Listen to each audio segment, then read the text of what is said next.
Back at it. It's been a minute. It's the Questions Hip Hop Podcast, and it's a fucking collaboration. We're teaming up, forming like Voltron with one of our favorite shows on the internet, talking about hip hop in the same analytical, nerding out, fine tooth comb way that we love to do. No Bars Off is also in the building. Yes, My name sir. is Sean Kantrowitz. I am your host. I am joined, of course, by MidaZ the BEAST. Oh, Yeah, see, we haven't done this in a while, so normally we're a bit more in yeah, step, yeah. like with the ad libs and We're stuff. usually faster with it, but yeah, let's go. Yeah, you know what it is. And you see, it's a No Bars Off co-production here. We got Yeah. Stimuli in the house, former guest Yeah. on Making Illmatic, and he is in the building. How are you, brother? I am Yeah. great, man. That was one of the best times being on you guys' show, man. It inspired me so much. So I'm excited, man. We gotta do it again too. We We gotta gotta do it again. grab Yeah. a new album and dig in. But yeah, let's get it. Yeah. Yeah, we appreciate our inspiration that we gave to you, but the reason why we're even doing this right now is we are inspired by you, sir, because it was a few weeks ago on Mark Zuckerberg's internet that I was doing my scroll, and I came across a video, and it was a video featuring you. You were was in going it. super deep onto a topic that we're going to dive into today, and I watched the whole thing. And it was like an M. Night Shyamalan movie when I got to the end of this video, because I could not have forecasted what your intent and what the meaning of this video was going to be. And I finished watching it, my jaw agape, and I immediately picked up, I switched my phone to text my brother MidaZ the BEAST, and I said to him, yo, your boy Shy is straight tripping. And man, I think you pull give me up, like the question mark. You hadn't seen it yet, right, MidaZ? Or had you seen it? No, I hadn't seen it yet. I didn't know what you were talking about. So I sent him the link, He and flipped out. you a couple seconds went by. You're like, yeah, we got to talk to him right now. Yo, y'all comments were so genuine. Sean was like, wait, what are you saying this? Wait, what are you saying here? Like, I wasn't ready. I wasn't ready. So what we were talking about is you were doing a line by line breakdown of Canibus's verse from the 1997 Lost Boys song "Beast from the East," and that is what we are ostensibly going to talk about today on this podcast and all of the sort of offshoots. But before we sort of get into that, Shah, I need to know and understand what inspired you to basically have that moment that you recorded and had on the No Bars Off podcast. Okay, so real quick, we started doing a segment called Still Ill. I started it, I want to say this year or last year. Either way, because our channel had hit a stall and we were kind of just stalled out at I think we had like 53,000. Nobody was really checking for us. The episodes weren't doing too great. So I came up with something that I wanted to revisit some older verses without going all the way in saying this verse is dope. So it was more like a question form. So we did Hobie Baby. We did Biggie's verse on the song with Tracy Lee. What's the name of that song again? Forgot. Keep Your Hands High. Yeah, keep your hands Yeah, high. yeah. So we did a couple of Ice Cube, No Vaseline. So this was one of those, and this was one of the first ones that I genuinely was like, yo, I hadn't listened to it, didn't remember it. All I remembered was, like you guys, I remember the impact of it. I remember the first time hearing it, hearing him, and feeling a certain way. So I was like, let me read the lyrics. And I told my co-host, Boyle Brown, I was like, yo, I really don't know if this is still ill today. So the concept of still ill is not necessarily saying a verse is whack or dope or ill. You know what I'm saying? It's like, today, would it hold up? Like, for instance, the Corrupt verse on For All My Niggas and Bitches, right? Mhm. That was one of those that kind of put Corrupt on the map. But it was 1993. So it was one of our verses, and we read it, and I was like, it kind of holds up. The flow, like all of the lines didn't hit all the same way, but the flow was there, and it was a good verse. This I thought would fall in that same vein where some of the lines might not hit, but you would get, you would get the feeling.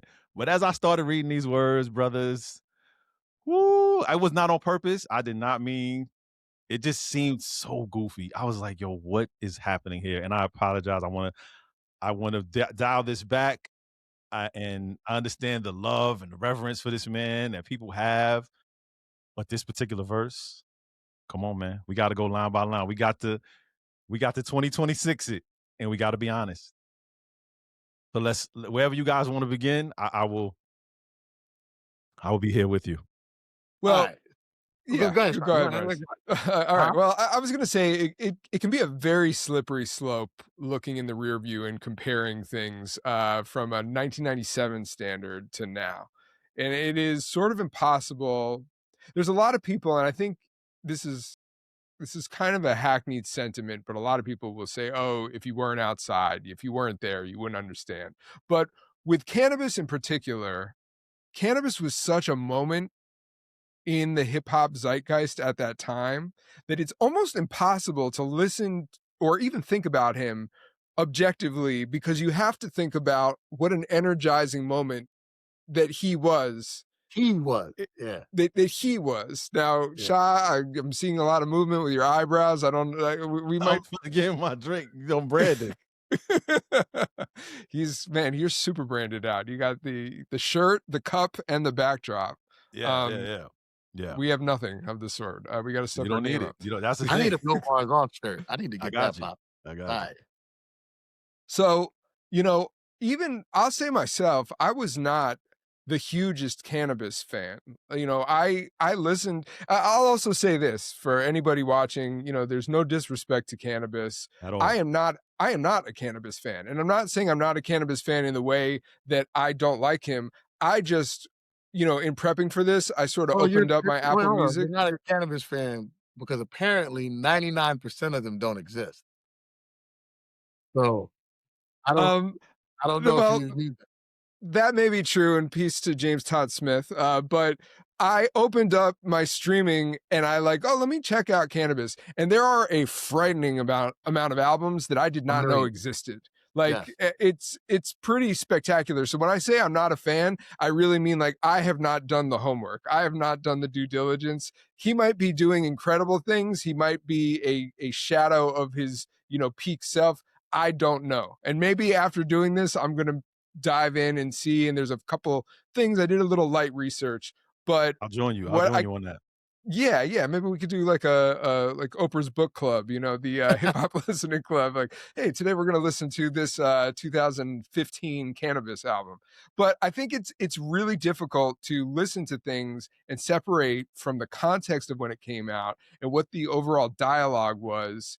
Comparing it now, it's impossible now not only to talk about cannabis and not think about that moment in time, but it's impossible to talk and listen to cannabis now and think about what could have been and what didn't happen. So I think that all of those things are nuances that color the conversation. I agree in that regard. It's kind of like watching highlights of a player like a Grant Hill, a Penny Hardaway, right? Um, but he didn't even make it to the league to me. All right, but look, here's what I'm thinking. Right? I agree, but we did um Shootouts by Nas. We did The Way I Am by Eminem. We did songs from that time, and we didn't give it this whole like the atmosphere and the nuance and the ambiance. It was just lines. Lines. Were they good lines? Was it good then? Was it good now? Is it timeless? You know what I'm saying? It wasn't so deep. So I as much as I know what this conversation is different because cannabis was a moment. Cannabis, I believe he changed the scope of hip hop. I agree. With Yeah. with his album, I think if his career takes a different turn, the world changes. I agree. The world changes. I agree. I, I think we were all waiting to see what's gonna happen. Like the shiny suit era was over. DMX was kind of bubbling, Pun is bubbling, Cam is bubbling, but everybody, all the hip hop hopefuls were like, what is this guy gonna do? He's raps for real. There's no gimmick. There's no color. It ain't about what he's wearing. It's like he just shut the door on Jay-Z a little bit, not close it, but kind of nudge him a little bit, right? If that album is phenomenal and that's classic and the Everything industry, changes. Everything yeah, changes. the industry's like, oh, it's copycat industry, right? We need more of that. Sign 10 more cannabises, right? So I get it, guys, but again, let's go where you want to go. Canibus as a young, guy coming up in that era, and wanting to be somebody who cared about lyrics. Like I'm a MC, I am I am in the beginning of my MC journey. In what is this, 96? This is 97, 97 when this verse in particular, I think, jumps out. It's 97. 97. Yeah. 96 or 97. Yeah, I think so. I'm 97. I'm I'm I'm early still, infancy, I guess you could say, in my, MC journey. And, you know, thinking about all the guys who I thought were amazing MCs before Canibus, like just the different the Nas's and, the genius, from Wu-Tang, and just all these different MCs where you're like, this is what being lyrical is. And then you hear Canibus and you're like, what is this? I Yeah. it was like a meteor hit the earth of, like, I remember. So I heard this verse. This was my entry verse to Canibus. Okay, mine too. Yeah, most people's, a lot of people's. This was the entry verse, and I read the verse in the source before I heard it. I actually read it first, and I remember reading it and being like, "What is this?" Because I'm trying to picture the flow with it, but it's funny that we're gonna talk about lines. I'm reading it going, "This is crazy. What is this?" Right? And then I heard it I might have heard it on a Clue tape or maybe a doo-wop tape. I heard it on a tape first. I feel like it Yep, was I a heard it on Clue the tape tape. as well. It was a Clue tape, I think. Yeah, it was a Clue tape. I heard it on the Clue tape, and I was like, so this dude that I've never heard of is gonna close a song with Redman on it, and he's gonna have 900 bars on a song with Redman on it. And he's rapping in a way that I have never heard anybody ever rap like this.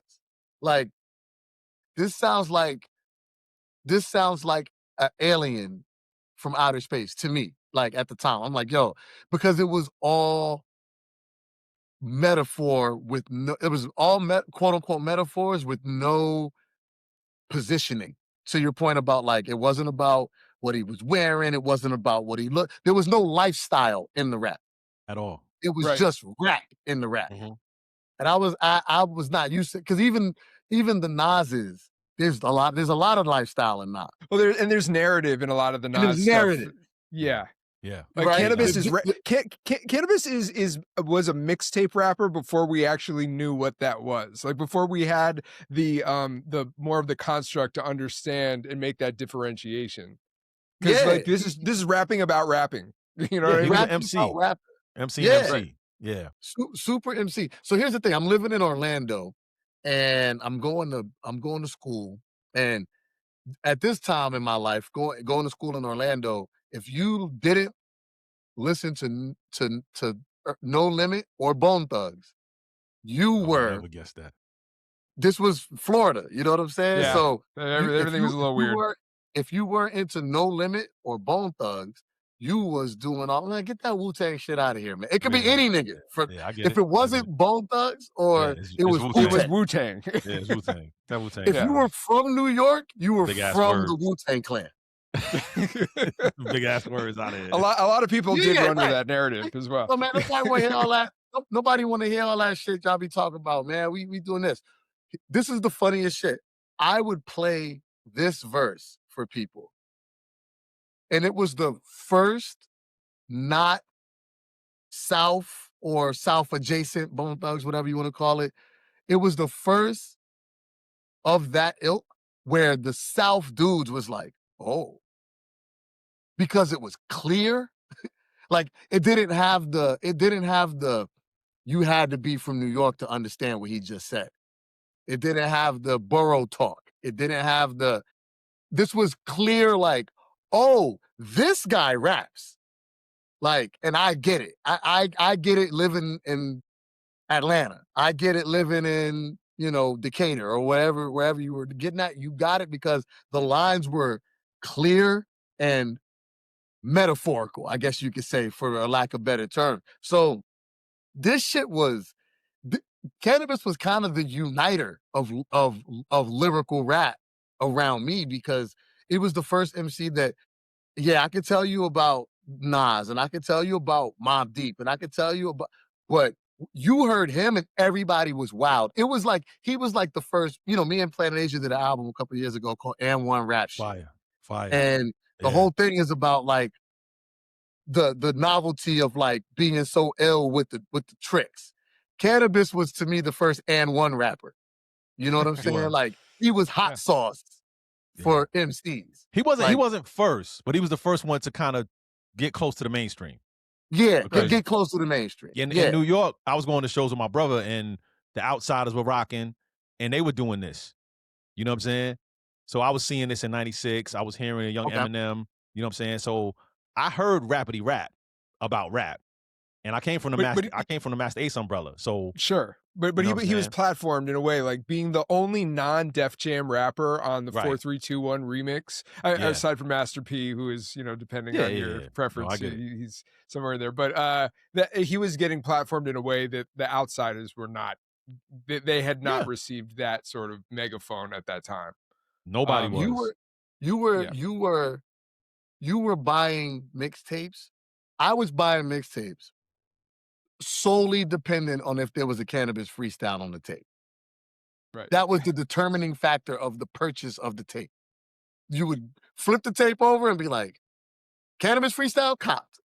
Like, you like hunting for these things. Like, this was the most important thing you could find on a mixtape, was a Canibus freestyle. I always tell people, 1998, to me, when they do like who's the best MC at any given time, Yeah. for one calendar year, in my opinion, Canibus was not just the best rapper, he was the best rapper ever for one calendar year. Like, for 1 year, you could not communicate to me that someone could rap better than Canibus. It was like, yeah, like Rakim, he was like, yeah, Rakim's dope. Have you heard Canibus? Like, That is a hot take for sure. For But one calendar year, I couldn't be convinced that You weren't someone alone. You were not could alone. better, You were not just alone. from a one verse at a time standpoint. You were not alone. Nah. But you got to understand, I'm a little older. So Yeah, you're right. Right. I was more in a competitive state of mind.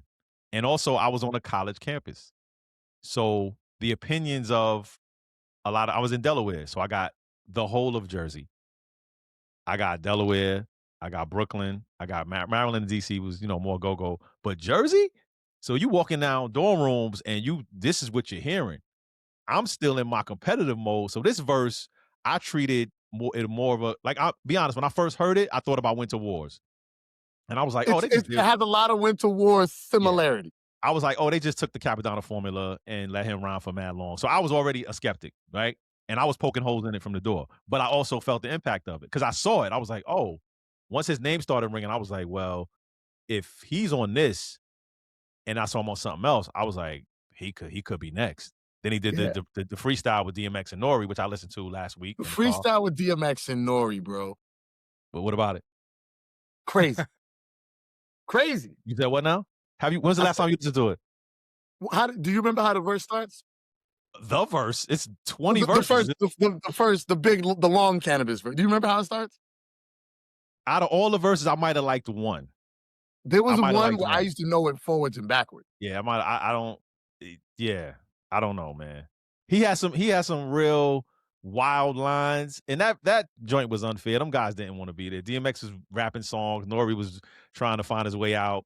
Like, Canibus was the rapper. He needed to be up there with some other rappers. Canibus, this ain't the one, but Canibus is above the law. I make cops shit in their drawers. They won't even dispatch the call if my name is involved. While you pray to Allah, reading your Qurans and your teachings of Muhammad, I'm in my crib studying thugonomics.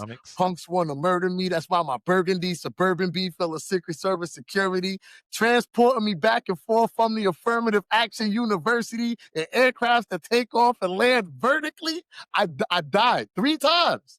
3 times. There's a distinction to make here, and the distinction is that, yeah, he was sticking out like a sore thumb in a good way when paired with a DMX or a Nori or some of these other guys from that class, but what history will also show us is that these guys were now in a different mindset, and these guys, even though DMX is raw as they come in that time, these guys are kind of putting more of their effort into songwriting. Yeah. Cannabis was Artistry. not trying to do that. Yeah. Cannabis was just bars, bars, bars, bars, and it's not just about the pen, but for me, especially when revisiting this Lost Boys this guest verse, it's just the delivery as well. The delivery to me is half the battle on anything, because a lot of things can read great on paper, but it's how it's said. So you know, we'll get into this as we unpack the verse. It's not like these are like, yo, these are paradigm shifting bars in some of this, but the way that he spit it, the conviction and the actual cadence, that to me is like, okay, this is just like excellent rapping in my opinion. And I think that's why he stood out so much in these he was so not concerned with songwriting that he was like, yeah, let me get on the song. I'll do 52 bars. You know, Yeah. nobody else was Yeah. like, hey, come on, guy. Like we're making commercial music. He's like, fuck that. No, we need to rap forever, you know? And it It would have was worked today. What'd yeah. you say? Today it would have worked. We all thought when he got with Wyclef, okay, Wyclef understands him. Wyclef's going to make an album that allows him to do the rap stuff, maybe put some Fuji hooks, put him around a couple, get him a hit single or two, and the rest of the album just let him go crazy. That's what we thought. I would offer a different thought process. I never wanted an album from him in that fashion. You just I wanted rap. wanted everything I heard on the mixtapes, more of that. I would have been super happy if every joint on the Cannabis album was 52 bars of going stupid, but over good enough Good music music. that it Yeah, made yeah, me yeah. wanna listen to Yeah. it, And in right? my Because career, I suffered from that same thing. So I get it. well, because here's the thing, he was the ultimate parlor trick. I mean, think about the features that people were he got a million features over that year, right? He was on the Firm album and on this album and on that album. You contracted him to do that. You gave him that space because you were like, "Watch this parlor trick we're about to pull out." I mean, I think about it. He's on the Firm album with Nas and AZ, and they did not try to play that game with him. They said, Right. "You go do that, and we're just gonna let you have this parlor trick, bro. Like this is what you kind of come in and add to the because it was to me, it was something that was so unique at the time. Even the super MCs, the guys that I thought were super MCs, they didn't want to play the super MC game with him. Other than pun, but I get it. Other than pun, other Other than than pun, pun. other than pun, other than pun, Yeah. 100%. Other than pun. But like, dudes wasn't trying to play the super MC game with him. I thought the problem when we got, and we'll get into the verse, but I thought the problem that we got with the album was, first of all, the music so did not match the rapper for the most part. And you got him into this space where you were trying to do things with him that he's probably not, I don't know if capable is the word, but comfortable doing. You know, that it's like, bro, I came to you for this because I've heard this for the last year, and you didn't really give me that. You know what I'm saying? Like, and I thought that was the mistake when we got that kind of brought him down a bit. And then as we get into, I have some takes when we get into like what came after those albums, and because I thought he changed the way he rapped dramatically. It's Um, been a while since I've revisited it, but I kind of remember that the second album was almost like more along the lines of what I think the first album should have been in terms of musical direction. I remember it had like a feature from Rakim on it as well. But yeah, I mean, I think by that point, between that and the LL beef, which, you know, you can unpack that. I personally think that if we're looking at just pure songs and bars, I think that Cannabis emerged the victor of that, but like LL obviously won in life. You know what I mean? Like he sort of minimized him in a way that was like, okay, you know, 99% of your fans don't exist. It is a very damning statement. he big broed him. He hit him with the he did the 50 Cent thing that 50 Cent does now. So Fab and these guys just finished dissing 50 Cent over these freestyles that they just put out, and Fab went crazy. And you know what 50 Cent said? Basically, more or less, I'm 50 Cent. LL did say that he spoke to him and they were supposed to do something together, and he told him to wait, don't put the song out, and he put it out and ended his career. But anyway, I am not here to bash Canibus. I am here to set the record straight that in 2026, I believe that the parlor trick was his voice. It was his delivery. It was the fact that he was the hip hop. I'm going to care about bars. I'm going to rap about raps. I'm going to have these science fiction, out of this world punchlines and metaphors. And the feeling and the vibe is better than the actual writing. That's my take. I still think he is a wonderful MC, if you want to put him in that category. But as a writer, I'm here to poke the holes. So let's play. Let's get into it. Let's So poke the holes. the Canibus brings the sickest drama, fierce enough to pierce the thickest storm. I smack bitches for trying to suck dick through the condom. Playing with the mic is something I won't do. My only concern when I approach you is to roast you. These are the setup lines. We get going. So how I was alarmed at how fast you're going through. I was like, are you going to do the whole verse right now? How do you feel so far? How do you feel so far about that? I like sickest drama, thickest armor. We give kudos to rhyme scheme, right? Yeah. Sure. Now you smacking bitches for trying to suck a dick through the condom. This, to me, the smacking bitches for trying to suck dick through the condom is a similar energy to Nas. When I was 12, I went to hell for snuffing Jesus. You're just saying some. Don't do that.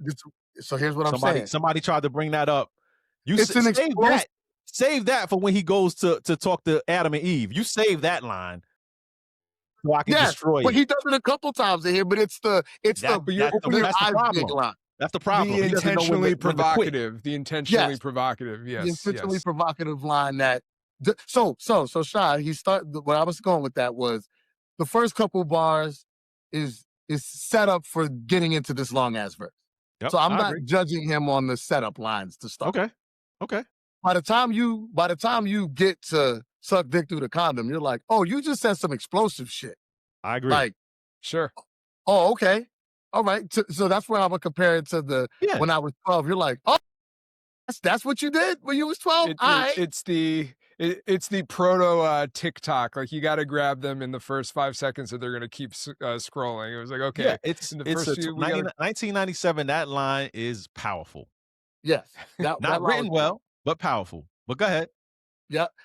Playing with the mic is something I won't do. My only concern when I approach you is to roast you. I smoke you or whoever you standing close to and make every man in your crew deny that he knows you defeating. Niggas like Cigar Steven putting MCs in positions to prevent them from breathing. So those things that happen right there, like that wasn't a thing that we were hearing. I mean, maybe you were hearing that in New Jersey running around, but what do you mean we weren't hearing? What do you mean we weren't hearing? What are you referring to specifically? Yeah, time out. We had a lot of epistrophe right here, right? And when you repeat the word you, and you got some assonance with the approach, roast, smoke, close, nose. None of that is dope. It's okay. Approach you, it's roast serviceable. You, it's serviceable, but it's not like, oh my God. Yeah. It's not oh my God. But you repeated the you over and over. So now this line you revved up. So we did the backwards. So Cigar Steven putting MCs in position to prevent them from breathing. Okay, what we doing? What's standing out? The defeated niggas like Cigar Steven putting MCs in positions to prevent them from breathing. Like, this is the kind of rapping where, in my opinion, if we were you said it better than him, by the way. Go ahead. We're gonna get to a spot where I can talk about some things to that point. But that's the kind of rapping where if I heard somebody standing in front of me kick that round, I'd have been like that part, I'd have been like, oh. In 97, I agree. You know what I'm saying? I'll make you question any and everything you've ever believed in by people your deepest secrets like psychic readers. What's the matter with you? Just dropped out of the sky. You had us going. You had us going. Seagal Steven, prevent him from breathing. Question anything you ever believed in. Why? By peeping your deepest secrets, like psychic readers. What? Why? That doesn't even rhyme. You left the rhyme scheme and you went nowhere. Why are you peeping my deepest secrets? Why? What are you doing? Like a psychic reader? Like you use the it's simile. psychologically breaking down your opponent. You're gonna find the weaknesses. But like much like a psychic reader that, would Sean. do. I appreciate that. Sean said, much like a psychic reader. But in 2020, maybe because I've been doing this show for 4 years, I believe that when you are doing the rhyme scheme, Seagal Steven, breathing, believed in, now all you got to do is not be lazy on the fourth bar. Just give me something. But you went psychic readers. It's okay, but I'm not losing my mind. I'm not. People are commenting this is the best verse ever in life. I'm here to say no, it's not. You can't do that. Are we not giving love to slant rhymes here? Is like a slant rhyme We can give love to slant rhymes, but also when you're handing out the award, right? When you're handing out the award and you saying, yo, the way you killed this, I got to poke holes because you had it, right? The line wasn't crazy and the slant wasn't crazy. I got to give you something. If it was an ill line and then you went off from the rhyme, okay. You know, I've always had this take that if you made a posse cut and you put 5 MCs on the posse cut, and it was Nas, Jay-Z, Old Dirty Bastard, and Sticky Fingers, and Eminem, and Method Man, whatever you want to put in there. Who's the rapper that no one wants to rap after in that group of people? Like, hey, we're gonna do this song. This is the posse cut. Just make this person goes. Who's going last? I mean, and who's the person that we're gonna walk out of going? Every time J. John X went last. Right? Nobody wants to go after X. So, in my opinion, there's 2 rappers I kind of don't really want to rap after. Me. I don't, and I'm just going off the guys I just named. I don't want to rap after ODB. And I don't want to rap after Eminem. And it's primarily because Eminem bent all his raps around. Like he just made stuff rhyme that wasn't supposed to rhyme all the time. But it's whether or not every single line was the craziest line you ever heard, it was going to be, the totality was going to be crazy. And the way he spit it was going to add to the totality and make every line, even the ones that are kind of regular, sound like they're not regular. I agree. Because this is not one of those, MCs, if a lot of MCs, if you take their rhyme and read it like with a certain voice, then the rap's not good. We're not doing that here. We're beyond that. You can do that with any verse. You guys are in control now. You're in control. We took away the goofy voice. We're going with the rhymes, right? I'm sorry. Let's not do that. So now we're going, what's the matter with y'all? I splatter y'all against the motherfucking wall with these raw lyrics I catapult. More assonance within the bars. So he's giving you rhyming words within the bars. At that time, I mean, we can say G-Rap was a master of this, right? Yeah. But we hadn't heard it like this. Redman doesn't do it like this. Right. Master Ace has moments. Eminem, came a little later with more of this. But this type of rhyming the words, it was captivating. Matter with y'all, splatter y'all. With these raw lyrics like catapult. Like it was hitting you. I'll give it props for back then. For these 2 bars. Right. And then, of course, I go on and on like Erykah Badu. Like that in itself, is it mind-blowing? Well, it's far from mind-blowing, my friend. I mean, I would argue it's a little corny. It's just like... We have honesty in the building, y'all. I'm trying to make sure that I'm not like caping too hard for the pro 97 Canibus. I'm willing to acknowledge be honest. You can listen, if you come away from this saying, man, I was right. This thing was really amazing. That'll be fine. If you come away from this saying, I think I might have been a little skewed by my 97 self, again, it'll be okay. No one's gonna be mad. Canibus is not coming. My only problem with that I guess, analysis is that I kind of feel like I would feel that way about every rap that came out Not ever. true. But that's not Like, I true. just 'Cause would feel we could that do way. this weekly, fellas. I got a whole bunch of 97 rhymes that you would lose your shit over. Well, what is one that you feel from this era in a similar vein that you feel does stand up to the test of time? We went over Keep Your Hands High, and we were over here high-fiving some Jay-Z raps, some Nas raps, some Coogee raps from '88 would have had us going crazy. Like, it's now, of course, there are gonna be lines that don't hold up, but you're talking about the writing. Our first episode was I was a terror in the public school era. Bathroom passes, cutting classes, squeezing asses. It was the same thing. He was rhyming the bars within the bars The in bars within the bar, yeah. 1992. It was ridiculous. Which, So- interestingly enough, did you ever hear the Canibus? I think Canibus was on Math Hoffa. No. I heard him. Yeah. Yes, but I don't think this is where I got what I'm about to say from. I feel like I read this in an interview that I was reading from him, where he basically said, well, maybe he was on Rosenberg. He was on something, and I heard him say all those rounds that were on the mixtapes and everything that came out in the 97, 98 era were rhymes that he wrote in 92, 93.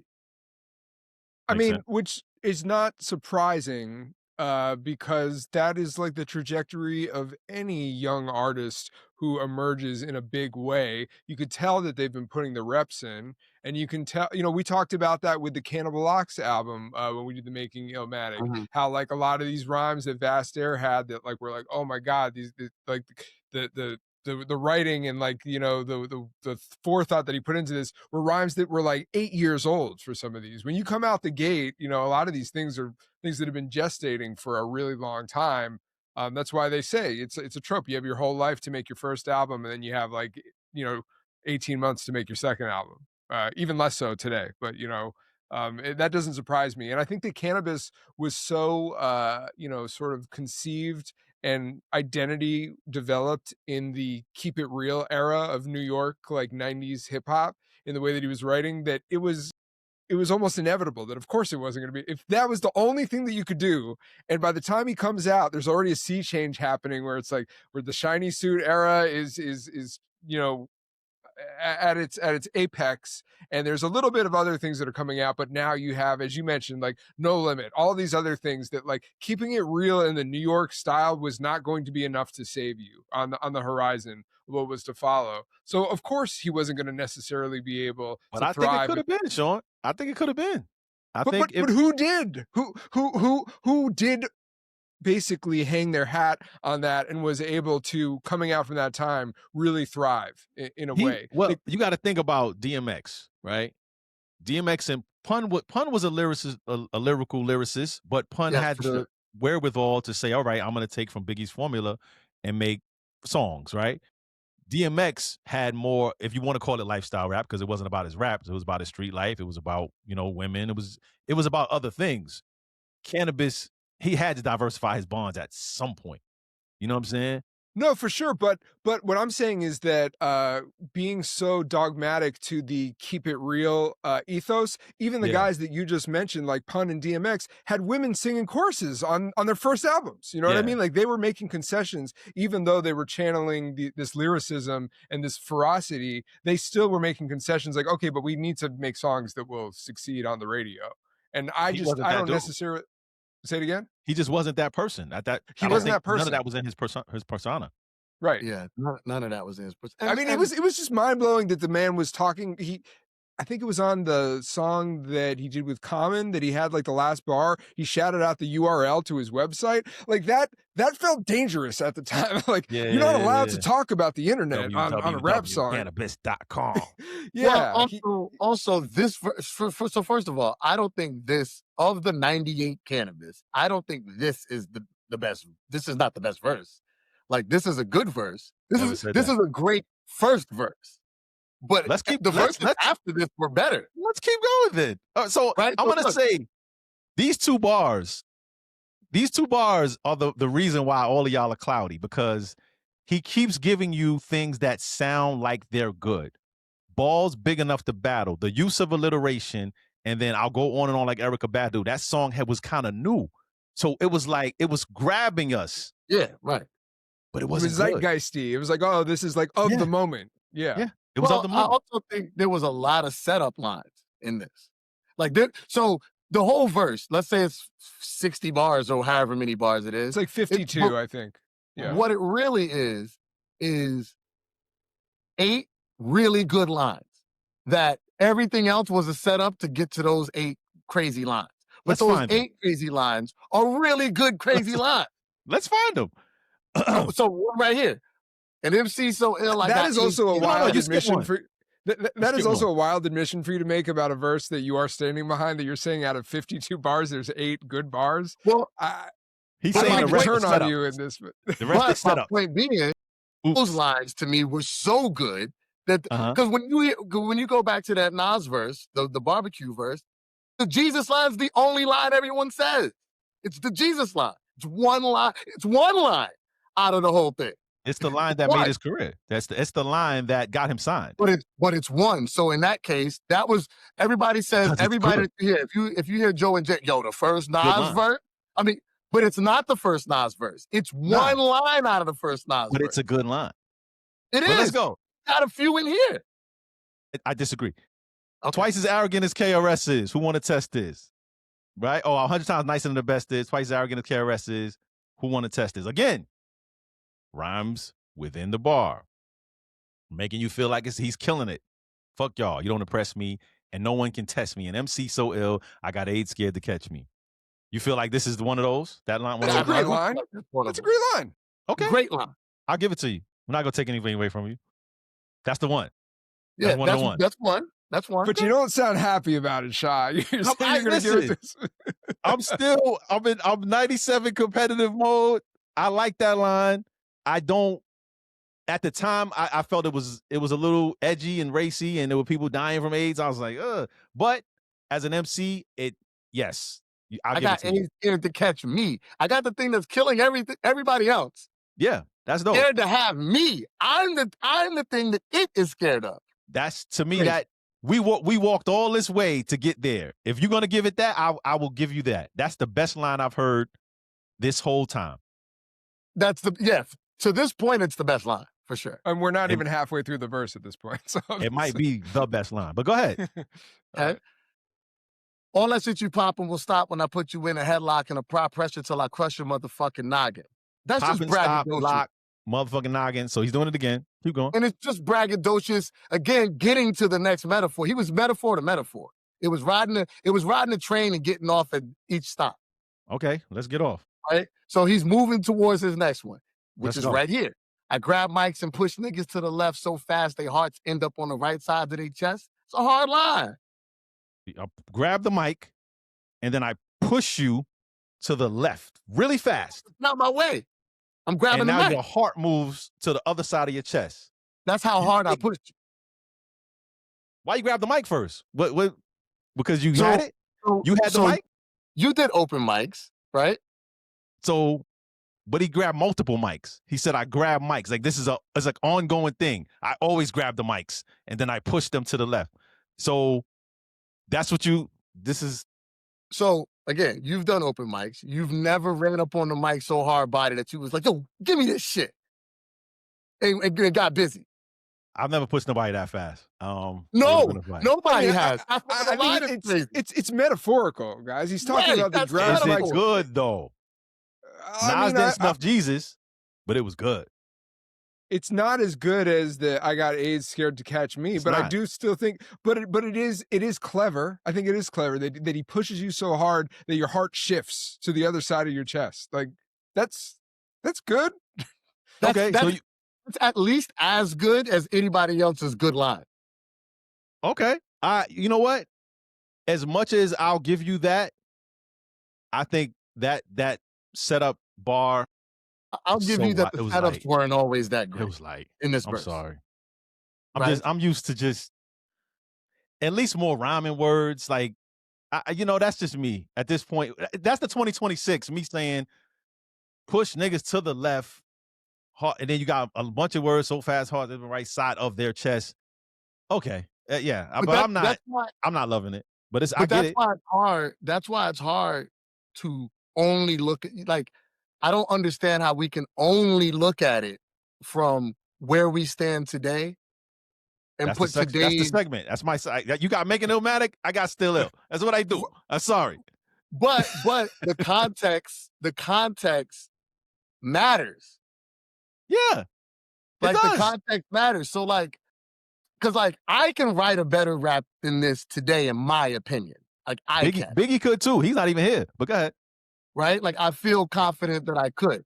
With that being said, I wouldn't just come out and be like, it's just like it's the LeBron Jordan thing, right? So it's like you think about these basketball players. I was talking to somebody the other day about basketball players today, and it's like, of course, they're all better than the basketball players were 20 years ago because they're better athletes with better nutrition and better all the things. They shoot better. But we don't They've say that got about music. We don't say that about music. We still stuck on Biggie, Pac, Jay, Nas. They came out a lot of years ago.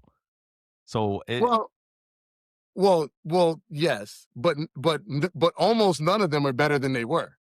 I mean, yeah. So, for instance, I just heard the new Nas album, which I love it. I don't think Nas. So, Bill Simmons does this thing called Apex Theater or Apex Mountain. I'm sorry. Shah, you familiar with that, right? When you were at the peak of your powers. Most of these guys are at the peak of their powers within the first 5 years of them rapping. And then there's a very few guys that maintain the peak of their powers beyond the first 5 years. So like Nas is doing all these crazy raps. I don't think Nas has spit a verse better than he spit between 96 and 2000 since 2000. I think this album was probably the best verses I've heard over the last 10 years. I would agree. I would agree with that. But so much of it, like, but in the same breath, we're talking about acknowledging things in the context that they came out. It's hard also to divorce yourself from the idea of when Nas was a new idea and there was excitement versus Nas today. There's so much to carry with it. You can't listen to Nas now with expectations and without thinking about the nostalgia, without thinking about the moments in his career that maybe you didn't rock with as much or felt like disappointments to you. And then this feels like a return. And like, you can't listen even to the new Nas album without thinking about the 6 albums that he just did with Hit Boy, because like all of it is part of this chapter that we're in right now. So I think a better comparison versus athletes is looking at movies, like going back to old films. If you look at, I guess the comparison would be you can look at the intricacy of the writing and the bars on raps, and the art form has evolved now. There's so many things like battle rap, and we all saw what happened when Canibus put his hat into the battle rap ring, which was like another like, okay, the culture has moved on a little bit, things have changed. It's almost like judging like visual effects in movies. Like, okay, we can now look and see, yeah, the first Star Wars it's quaint in some ways, even though it's still impressive that it was done practically. They didn't have a lot of CGI. That's why so many people got upset when they went back and they tinkered with it later on the re-releases. I knew it was impossible for us to talk this long without slipping in some Star Wars references. Shout out to George Lucas. But I think that the context does matter. I think it's difficult to divorce all of that. So yeah, I rock with the Still Ill concept, but at the same time, it's like, if you're not able to appreciate things within their bubble, then I don't know what. But that's why we're here. We've appreciated 4 bars so far. My hypothesis, he said hypothesis. Flip, you know what I mean? So like flipping up the word, right? Like giving it different, whatever, however you say it. I don't know. Mickey Fax will slap me because I don't be knowing all the technical terms. I saw some Mickey Fax breakdown the other day, and he was saying, like, I consider myself a lyricist. I'm listening to Mickey Fax. I'm like, I don't know none of this shit you say. He was like, oh, right here, he's shadow boxing right here. I'm like, what is all this shit? Yeah, like, what? He made it. He come on, they made up a lot of those terms. I asked him about those terms and they chain linking and this is that. No, like, it'd be all types of shit. I'm like, yeah. It's normal shit that we do that they gave it a term. So I'm not taking nothing away from it, but I have to ask him, like, yo, what do you call this? What do you call that? But yeah, because I don't be knowing all these shits, but like when I hear my hypothesis, I like that because, one thing that I give credit to is I give a lot of credit to the things that people say that I wouldn't have thought to say that myself, right? So like when I look at the word hypothesis, I don't think to call it hypothesis. I don't think I ever would. So when I just hear the word, my hypothesis, I'm like, huh, oh, I see what you did there so that you could set up your whatever you're trying to Lyrical do. I give genius. it credit. It's Okay. also I don't this is like a psychological thing, but I almost respect it more here than when other rappers do it where they flip the second half of the rhyme to be the false like pronunciation. Like this was something that like Lil Wayne and a lot of people were doing like in the Yeah. 2000s, and that always felt a little uninspired to me. Yeah, But it's a for little some forced. reason, flipping it and doing it first is like, oh, that's pretty brilliant that he did it that way.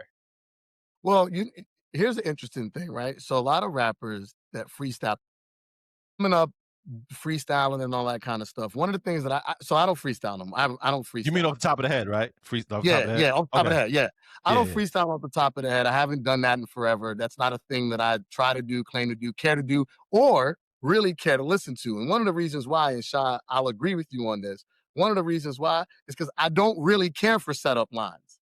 I don't I don't find that interesting. And I feel like a lot of freestyling is saying a lot of it doesn't really matter and a bunch of things just so you can say this. Yeah, you You gotta said get to the 9 point. things so you could say this. I don't love that.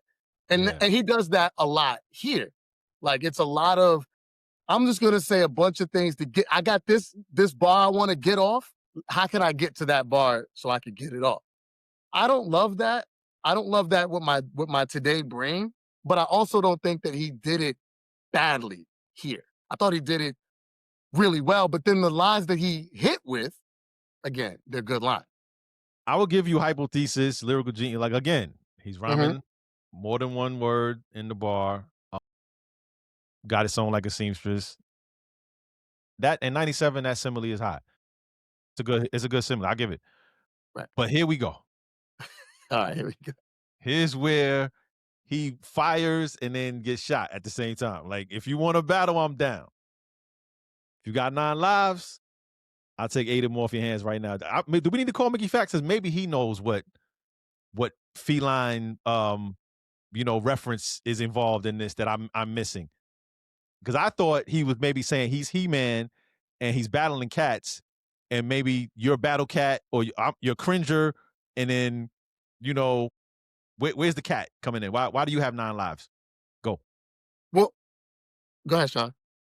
No, I was gonna concede that it doesn't really make sense. There's no reference to a cat prior to. So it does It doesn't it have to feels a be. I little know he's talking about a cat. It's a punchline. It's a it's an punchline. island. It's an island of a punchline that doesn't have anything to put it into context because all of a sudden now like you understand that he's talking about cats because we all understand, oh, cats have We 9 all call each lives. other cats in those days. Yeah, I just in those days. We did. I was a terror in the feline era.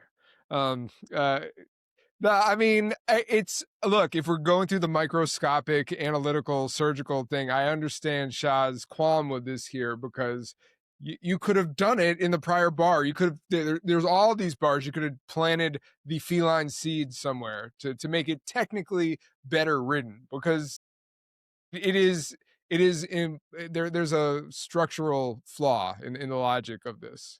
All of a sudden he's talking about cats. Lines like any MC would have said back in those days where you'd be like, cats don't want to test me. Do I have to pre-set up the fact of what I'm calling a cat? Do I have to tell you that when I say cats don't want to test me, that a cat is another rapper? Do I have I to say think that first? I think what you're missing here is the fact that I'm approaching this with the mindset of this as highly touted as everybody that tried to slay me on the internet thought it was, right?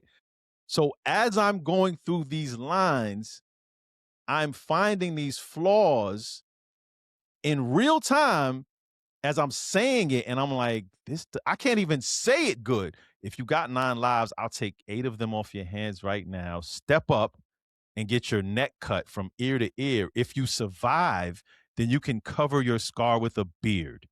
What the fuck are you talking about? Why are you talking about it? What does that mean?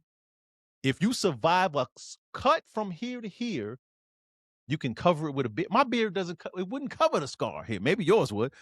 But why are we talking? What is that? Why are we referencing that? It makes no That's sense. not the It's best out of line. left field. It's just so again. looking at, and I didn't want to be a hater, but I'm like, that's not the best. This ain't the best verse I ever heard. This ain't what I thought it was in 97. I'm I like, remember, I damn. remember, I remember listening to Triumph and Inspector Deck, which is another one of those touted verses. Yep, I agree. And he Yep. says, "I bomb atomically." There's nothing else that ties into "I bomb atomically." That's an island in itself, right out the gate. I bomb atomically. Socrates' philosophies and hypotheses. A Can't lot of define how I astronauts. be dropping these mockeries. And it's funny because when I recite that back, I'm not as hype about that anymore. I agree. Sure. But Right? bomb atomically works because it sounds good. Like it's just okay, that's cool. You're taking two words, there's an internal rhyme there, kind of the a tom. Yeah, You don't astronauts. get Yeah, that with the cat line in this. It's a clunker. I would concede that this is the first clunker line, in my opinion, of this verse. Not saying that everything was pure heat, but especially if I would we agree with are that though. I would agree. if we are examining this where like if this is simply to be read on paper and like let's just say 100 years from now, this will not work on paper because they may not know that, oh yeah, we would sometimes colloquially refer to each other as cats. You know what I mean? Right. There's no evidence. There's show Right. your work here. You know what I mean? yeah. Maybe jive turkeys might be a better reference, but it's never, never cats.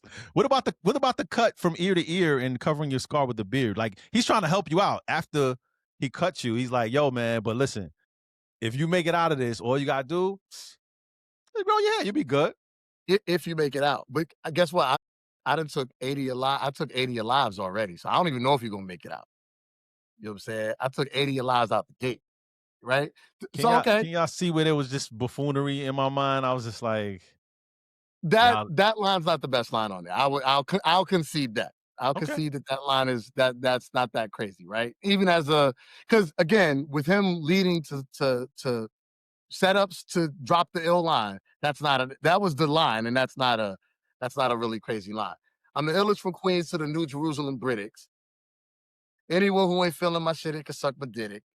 You need to quit it if you ain't spitting more than 50 bars per minute because you ain't in lyrical fitness. Now, of course, all the lyrical lines don't age well. It is lyrical. Anything doesn't really age that good.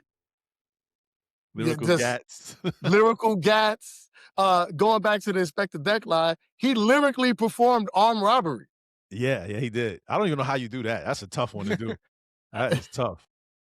But the reason why those don't work is not because of the writing. I think more so that it's too tied to a really earnest Hip hop. philosophy, a mindset that has not aged well because Yeah. it seems small-minded or closed-minded at this point. That like that was so important. Um, But you you also, can't you know what it was also? It was, I'm not a street dude. I'm not a street tough, but I want to kick this hard metaphor, simile rap, and I'm gonna put lyrical in front of it so that I don't, falsify my street cred, right? So I'm sure. gonna lyrically shoot you. I'm gonna lyrically like, and that's what rapidy rappers did. I'm pretty sure I have lines where I lyrically, shot somebody or something. But go ahead.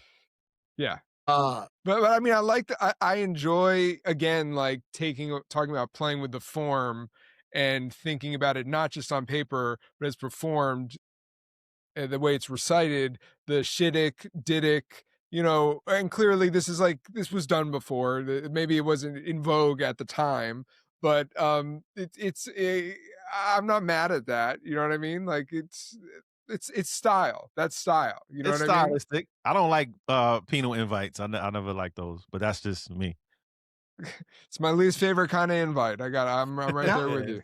Yeah. I never told boring anyone. raps. One thing that you won't say, or you couldn't say, or at least maybe Shaw would say, but I wouldn't have said, is that this rap was boring, right? So guys that was kicking boring raps with metaphors, that's whack. All of you motherfuckers need Nordic track to get your weight up, which is a cool line. Like Hold up.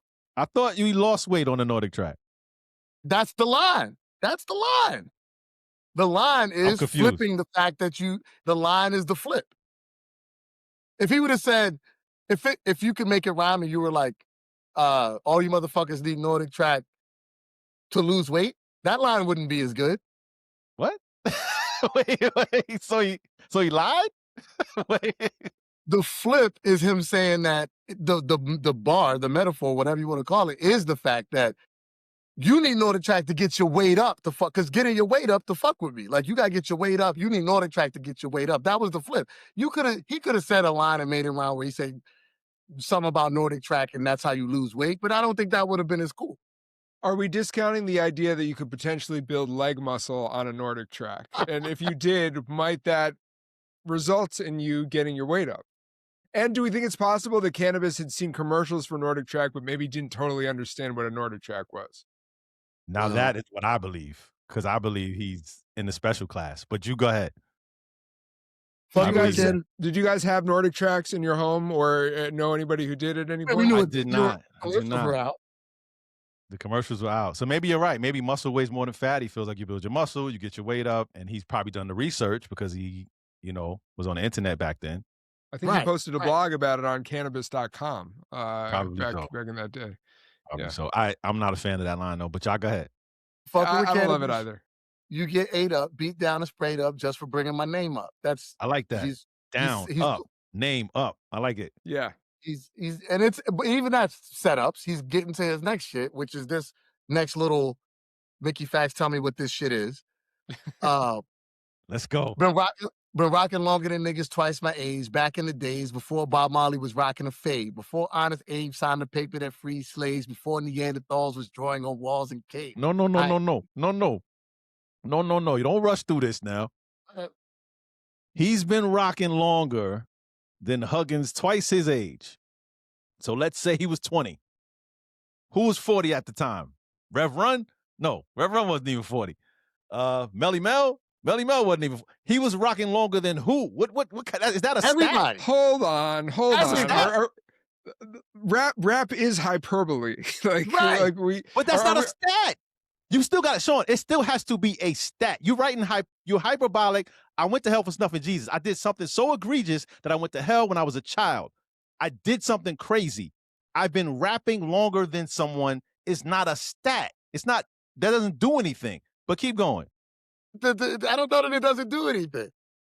So wait, he might be saying that he's been rocking longer than people twice his age. That might actually be the flex that he's been rapping. He is such a lethal force. He was rapping at like 1 year old. You know what I mean? That's the hyperbole. Where like even though there might be somebody, I was this dope from the gate is the point. Like there's somebody who's twice his age who still hasn't been rocking as long as he's been rocking. How is that possible? Because he came out the womb a fucking rhyming machine. I don't feel like I'm stretching too hard here. No, I don't think so either. Shaw disagrees. You are stretching. Nordic Track, And then for you connective tissue people, he didn't give you all the connective tissue of how long this has actually been going on. Let's hear it. Back in the days, before Bob Marley was rocking a fade, I don't hear no shit about, well, was Bob Marley ever rocking a fade? I don't know. That doesn't matter. Don't hear that. Doesn't matter. Because fade rounds with age. Go ahead. Right? Before Bob Marley was rocking a fade, before Honest Abe signed the paper that freed slaves, rap wasn't invented, I was rapping. We weren't even allowed to vote, I was rapping. He wasn't technically alive and he was rapping. I was rapping. You weren't alive. Bob Marley had not a low his first haircut. He had a fade before the locks. And then we're going back to the 1800s, 1860s. Yep. Whoa, no, now we're going to go further than that. And it's also clever that he keeps the internal rhyme by using a popular nickname for Abraham Lincoln, calling him Honest Abe, which rhymes with the internal, rhymes that he's doing. Yeah. I see Days, Fade, Abe, Slaves. Okay, now he forgot all of that. Now we're going Neanderthals, right? So forget the rhyme. Yeah. Right? Before Neanderthals was drawing on walls and caves, I existed. That's the tie. I existed. He could have stopped right there. But he kept going. In the Garden of Eden getting lifted, sticking dick to Eve before she was Adam's mistress. So here's the thing. Whether you like penile lines or not, that doesn't mean it's good or bad based on if it's something that you like. It's still a good line. Which one is good? The sticking dick to Eve before she was Adam's mistress? Again, going all the way back. Like, that's just more evidence to I was around from the gate. and this is what I was doing. You know, I just don't like lazy rap, man. I'm sorry, man. It's just lazy, man. I'm sorry. That Adam's mistress, like his sister, yeah. His wife, yeah. She wasn't his mistress. Like, why are we doing this? This is a waste. Like, I don't. You Is all that right? You not existed. Cool. is that You not went part of from the hyperbole that Sean was just talking about? all right. You rap longer than Melly Mel. Then you gave Bob Marley this stylish haircut. Then you went to the 1800s. Then you went back to Neanderthals, BC. Then you went to the Garden of Eden. Now you fast forward to Jesus, who was the creator of Christmas. Another, I mean, it's just weird, man. It's now just weird. Like you call But Adam. I feel like where you're at now is a stylistic problem versus a technical problem. I feel like we're dancing between this isn't good technically, but then this is okay technically, but I just don't like it. Maybe I just don't Which like that's it, not man. It's fair. just weird. It's all of it is just weird to me. Pick one. Pick one lane, one time that you were back there. You were back there with Christ, cool. You were back there with Neanderthals. You jumping around timelines, and none of the lines are like crazy. If you're gonna do it, these should be some ill metaphor linking, words linking. Like I want to be like, oh, ooh, ah. Well, It's not there. I mean, when I hear the line specifically before Neanderthals was drawing on walls and like, I think that line in itself. I think that line is really dope. Before Neanderthals was, and then the way he bent Neanderthals, if I remember how he said it correctly, before Neanderthals was drawing, he Drawing on said walls and drawing caves. in a way that kind of rhymed Neanderthals kind of. Yeah, he was slanting the rhyme kind of. Yeah. He had a little slant on that, right? And before Neanderthals was drawing on walls and caves. Like I thought that to me, of that whole pocket, that line was the best line to me. I'm not mad at that, but we just did Days Fade, Abe Slaves. Now you go Neanderthals drawn on walls and caves. Okay, cool. If you want to do that, I just it's nothing And that's mind blowing. it's okay, but would you say it's lazy or is it just it was 93 when I wrote this? Nah, Like it was an attempt at shock. It was an attempt at shock rap by this whole sequence. It was an attempt, and to me, it just was. It was an attempt. It wasn't ill. It was nothing ill in here that stands out that I'm like, yo, when he said that. But the whole idea that he went backwards, I get it. It's like, kept yo, going back. I kind of like the fact that the backwards didn't just stop at one line, but he kept going back. Like now you can't go back further than that. Now I'm gonna go back another millennia.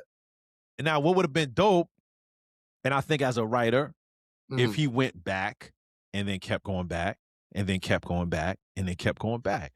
To me, the progression, I would have given him points. But the fact that he went back, then he went forward, then he went back, and then, like now you didn't even take time to go back and say, oh, let me put Christ first, and then go back to this, and then go back to that. Now it's iller. Now you're going on a journey with me. You know what I'm saying? Did he not stick to a chronology? I'm confused. Bob Marley was within the 20th century. Then you had Abraham Lincoln. Then he went back to the cavemen. Like it's in order. Then, I think the chronology's right. I think it sticks to the order. No. So far, right? The oldest thing here is Even Adam. So the only thing that's maybe out of order is Even Adam and Christ and Christmas. That to me, that's a big one. It messed it up to me. I think the bigger flaw here, and I'm realizing this now only in looking at it on the page, he's got 2 bars in this verse that both end in lyrical fitness. Because he said, before Christ created Christmas, I've been in lyrical fitness. You skip back like 10, 12 bars. He said more than 50 bars per minute because you ain't in lyrical fitness. Yeah. That's not great on the page. 100% agree there. Full stop. I have no defense. Yeah. So full stop. That whole sequence, which I think is the sequence that grabs people. Well, because the beat drops too. Yeah, the beat drops. It's a moment, right? I wasn't impressed by that moment, and I think that is probably the disconnect. That because this one right here, was the one. Everybody's like, yo, he went crazy right here. I'll add Okay. to that, Sean. The beat has a lot to do with this verse because there's a I can see couple that. lines on there. Because you remember the beat had those what me and I make mad beats called the RZA scratches. Yeah. Chugga, chugga, chugga. Yeah. So there's a couple of those, but they're so strategically placed that they highlight they add some juice to certain lines when It's like he's like, underlining it. Yeah. yeah, the underlining is there for a couple of those things with how the beat played, and then the dropout gives that shit gravity. Now you might could say it didn't deserve the dropout or it didn't deserve the gravity that it got, but when you pair the gravity with the rap, it does what it's supposed to do. No, I agree. That's why I got crucified. I think people were like, "Yo, you're wilding, you're bugging," and I get it. It's a moment. I love so the cannabis is spit it till he's spitless. I mean, that's whatever. 50 bars of total sickness. You won't forget this. We didn't forget it. It's 2025. We've yet to forget it. It's We're actually talking about it right now. 2026, and we're still Yeah, it's talking 2000. about it. Yeah, exactly. It's Right. my fault. It's my fault. The rest of the people forgot it until I did it. According to the comments, they didn't forget it. They did not. You're right. They didn't They did forget not. it. Right. The cannabis I'm putting every whack MC alive on my shit list. Right. Okay. Verbally vicious, telekinetically gifted. Took you a minute to exhibit that I'm sick with it. I always love just the way that was put together. While it may or may not mean a whole lot, it's just saying things. I do like the way it's put together and the way that he rapped. You like the verbally vicious, or you like the I just like telekinetically the gifted? Like which? totality versus You like the totality of spitting till he's spitless, the like running out of totality of spit, verbally no vicious, saliva. telekinetically gifted, took you a minute to exhibit that I'm sick with it. The totality of that. I mean, I like the poking out of the it rhyme, like just in how it's so compacted throughout. It's cool patterns. I agree that it doesn't really mean a lot. He basically, this is just synonyms for lyrical miracle. That's the whole reason why lyrical miracle was fun in the first place. Because oh man, it's like such a great rhyme. Lyrical miracle. He could have But said that right here for 4 bars. Which is Would super have been the funny too, same thing. because I would have never looked at this verse, and I still kind of don't, and thought like lyrical. When I think of lyrical miracle, when guys say lyrical miracle to me, this isn't the verse that comes to my brain. Which one is it? I mean, I would have to sit down and kind of think about that for a second, but it wouldn't be this one. Okay. Like Well, maybe you lyrical miracle. Now it is the definition of lyrical miracle. But what I'm saying is it doesn't no, it is. But it doesn't ring like lyrical it doesn't miracle. Like scream this it out doesn't to you. remind me. So check it out. I remember when you remember Sha when key styling was a thing? What yeah, key styling? key styling. So People were the battling on message boards, Oh, yeah, typing yeah, yeah, yeah, battles yeah, like yeah, yeah. bars to I each type other. forgot about battles and that. all Damn. You all that probably don't type of remember it because it was the coolest element of hip hop in its entire history. yeah, it was the most. So like Canibus happened to be like the guy because the thing about the key style rappers that I Beast. remember from back in those days is that the lyrics were crazy. Yep. The guys couldn't rap. Yeah. If they stood in front of you, it would be awful, Yeah. right? Like reading it would be fine. They couldn't rap it. He was the guy who could write it and rap it. You know what I'm saying? Like, and that to me was part of the reason why so many people were like, oh my God, this guy. Off of this first verse. Because again, to my earlier point, the verses got better. To me, they got progressively He better. had to. Yeah, And you can't say Shaw's face for the last 10 minutes, by the way, if you're listening to this, he's been wanting to log off for the last I'm loving this. 20 I'm minutes. loving this. But there's conviction. You can't say, even if the writing is not, there's been better writing. There was better writing then. Maybe it doesn't hold up well in the 3 decades that have passed. He is rapping. He is rapping well. Like he's selling the lines, even for the ones that don't hold up to the same scrutiny on the page. He's got a great voice, and the conviction and the delivery is he's not faltering there. And that is another distinction, like MidaZ to back up what you're saying, that separates him from the key style rappers. He had that same sort of aesthetic and taste, but he actually could rap. So going back to the example that I gave about who do you want to rap after, Redman's on this song. Redman's one of the great MCs of all time. Pretty good. I have no memory of the Redman verse. I mean, apparently Canibus wrote A+'s verse too. You want to He did. He did. Yeah, but I have no memory of the You weren't the supposed Redman to. verse. I And don't know Redman's anybody the else best verse on rapper Winter on the song, Wars either. theoretically. Who else was on Winter Wars? I don't know. You know what I'm saying? Like, But Redman's the best rapper on the song, theoretically. And you don't even remember he's on the song. Mr. Cheeks is on this too now. Mr. Cheeks is also Mr. on Cheeks is one of the great rappers of all time. Top 7. This is also true. Go ahead. Top 7. Yeah, it's just the back end. So I also think about, I go back to like being at ciphers or open mics back in those days, because this is an open mic verse, right? So like open mics, if some rando jumped on the stage at an open mic and kicked this rap, everybody would have died standing in the room. Not when he said Erykah Badu. I would have booed. I would have booed. That's just me. Because battle and Badu don't rhyme. And her name is Badu. So I'm a stickler. Maybe I'm just a little bit too critical with certain things, but it comes from a place of 97 competitiveness, 2026 doing this show for years, and the fact that they crowned this man for that year, you saying, as the greatest MC that ever lived. And I was like, maybe not. I don't think anyone had a better 1 year of raps. Now, here's what's interesting about that I say that. I think the greatest display of rapping that I've ever heard, this is MidaZ the BEAST talking, I think the Nas that's rapping on It Was Written, so the raps that are on It Was Written, meaning he wrote them in what, 95? Everything that Nas wrote in 95. Illmatic, before the album after that. That Nas, I think, is, in my opinion, is the apex of rapping. Like the whole package all put together. It was visual, it was great breath control, it was good tone, it was all the things that I think, if I had all these different categories and I could rank them 1 through 10, he would have the highest cumulative score for me. Right? But the bomb that the Hiroshima bomb that fell out the sky in 98 that nobody was expecting from all these freestyles was crazy to me. Now, I don't even think, now when moving further into the Canibus conversation, I didn't think that the Canibus album, the first one, and everybody always says the beats were bad on the Canibus, which obviously they were, but I also would say that I don't think the raps were as good as the freestyle raps that he was doing on the mixtape. I thought the raps actually weren't as good as except for the one How We Roll joint, which I think is a pretty dope joint. Buckingham Palace is on there, right?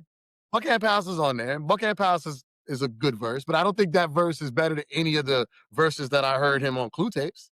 So what I hear you saying is it won't be a Making Illmatic episode? You can't find I don't 10 think songs? we're doing a Making Illmatic of BIS. And so I'm going to go deeper into my BIS bag, because I've thought about this for a long time. Because I really you have did. a BIS bag, you said? You have a BIS bag?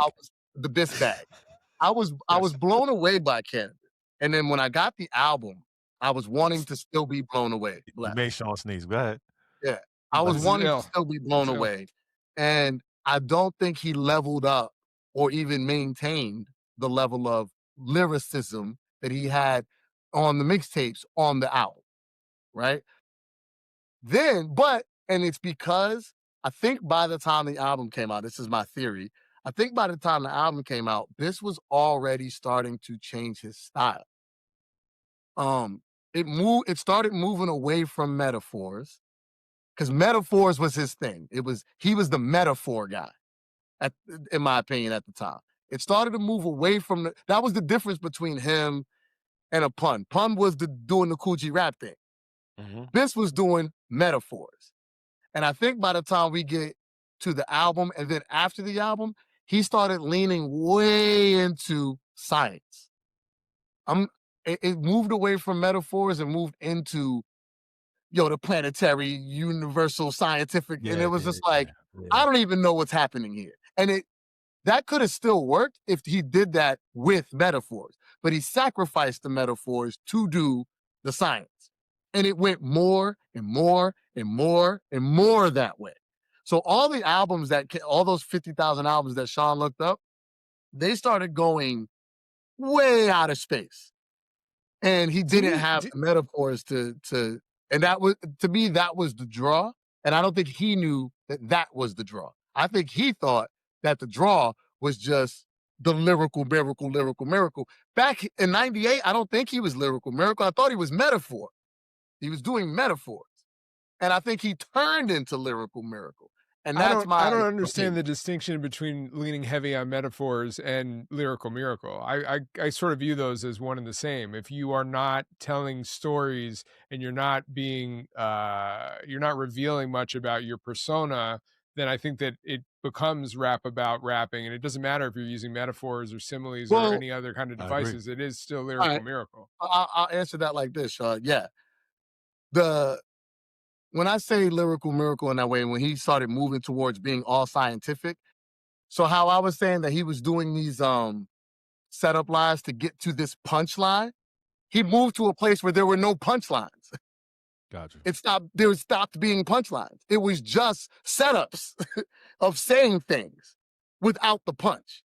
I mean, does that really just amount to And the punch was the whole to thing. really Well, but to really break it down, if we're talking about what a punchline is it just that he stopped trying to be clever or funny? Or Yes, not even that he tried to do that, but maybe he just ran out of that juice. I also yes. vaguely remember I probably have never heard this album, but now I'm remembering, did he do like a concept album that was about Eminem's Stan or something? I'm like Did, vaguely remembering that he did a whole did. thing, which I remember also that seemed weird at the time. He did. He did. This is all He just but you just said it, Sean. You said it wasn't that he stopped being clever. He sacrificed the clever to be scientific. where's the And clever? what got us here was Clever, being clever, clever. clever, clever. Sound like a seamstress. There we go. Did you hear did you hear Razzcast's story about him? When they was out with some ladies? I did hear that. Yeah, that's To pretty. tell us for those who didn't hear it. It was something where they were, I think they were in New York or something like that, hanging out, and, Razzcast had some shorties, and they was looking up at the sky. It was out by seems like about the seaport or the bridge or something like that, and he said Canibus just started talking about aliens and just Yo, throwing the it went that vibe way off. though. The the way the albums went that way because that Well, wasn't this what he was doing in '98. yeah, but Razzcast was trying to get some box, and Canibus started talking about all of this stuff. Then he said he gave the girl his number with the digits spelled out in words on the paper. Like, I and believe that's what is colloquially referred to as scaring the hoes. You don't wanna do that. Nineone, like, That's wild. That's this wild. Yeah. is this is your king. That's wild. Well, Your you know bitch what's a bag. super funny thing? I did a show with Cannabis many years ago. But now the truth comes out. Y'all best friends. Go ahead. So, listen, well, I'm not gonna tell all this. I'll tell you the stories. We'll get on a call one day. I'll tell you the rest of the stories, but I won't tell the stories live. But I will tell this one. I did a show with Cannabis in Miami many years ago. There was a girl. There was a girl that. Oh no, there was a guy. There was a guy. I was standing near the VIP area of the club that we were in or whatever, and the guy was like, "Yo, you were going crazy." He was talking to me. He's like, "Yo, you were going crazy up there. You were kicking." And I was like, "Yeah, thanks, bro." He's like, "Yo, you're so dope." He was like, "You know, I'm a big fan. Like, I came here to see you." And I'm like, "Really? Not him? Not Cannabis?" He was like, "No, no, no. Like, I'm a MidaZ fan. I came to see MidaZ." He was like, "And you went crazy." And I was like, "Ah, Is this whole this is story great." just a way for you to get a humble brag in? Like, I'm not Yeah, I seeing mean, it the, was a I cool think moment. so. Alright. But what was funny is that he said, so he said that to me, and I was like, then he followed that up with a question. He was like, "Yo, what inspired you to be ill like that? Like, what inspired you to start rapping like that?" And I did that. I went, him. I was writing raps trying to be better than him. I wasn't writing raps trying to be better than Jay-Z. I wasn't writing raps trying to be better than Ghostface. I was writing raps trying to be better than Canibus You did it. because he inspired because he was rapping crazy. Step up and get your neck cut from ear to ear. Like, I'm saying like that was the thing, but I do feel like I'm sorry.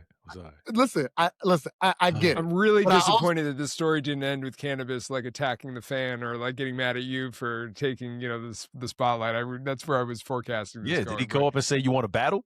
Did he do that to you? Well, okay, I'll add Did he this. take 8 of your story. lives? I'll add this That story. would only to leave it. you with one.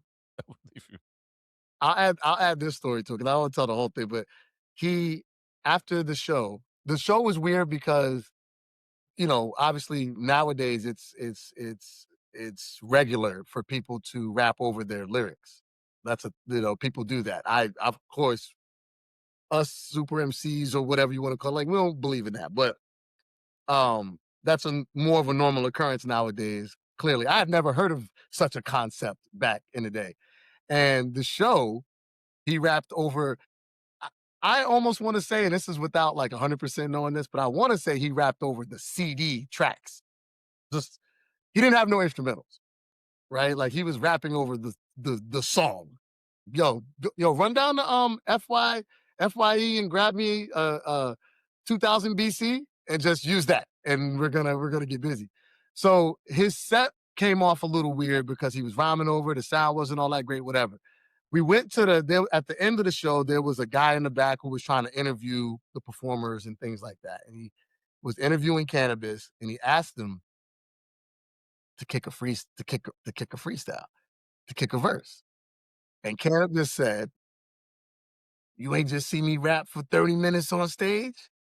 And I remember standing there thinking to myself, you know, when you're known as the super rapper, and like all you do is kick 52 bar raps, don't they ask you this at every show? And don't you just kind of got to do that? Like, isn't that the thing that you do and shit? Like, Yeah, but then if he does that, he's never gonna get to like the bathroom. Like people are just gonna be stopping him, like, "Oh, Canibus, dude, kick another one of those raps." You know, like you got to draw the line at some point. But it was not it was a moment of it was there was light, there was it was a whole thing. It wasn't like he was just walking to the bathroom. It was like, yo, we're having this interview. Yo, can you kick something? And it wasn't that he said like, nah, like, I'm gonna chill. He was like, yo, I just did that for 30 minutes. And it was like, well, nah, you didn't really do that for 30 minutes. Like, that's not kind of what you did. You didn't hear me rapping over my raps, rapping about my Yeah, raps? You technically heard me rap twice because you heard the recorded and then you heard me rapping over the records. What more do you want? Right. So are we not even going to finish this verse, or do we agree that the verse kind of ends?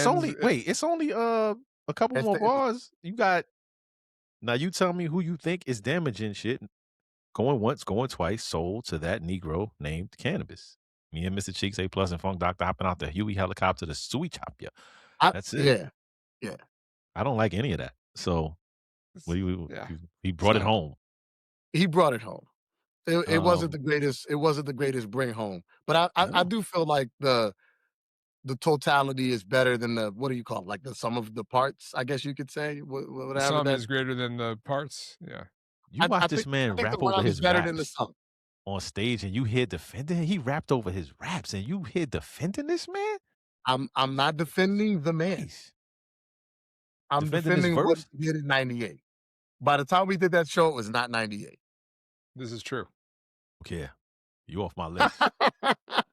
You rap over your raps. I'm not defending you in no arena.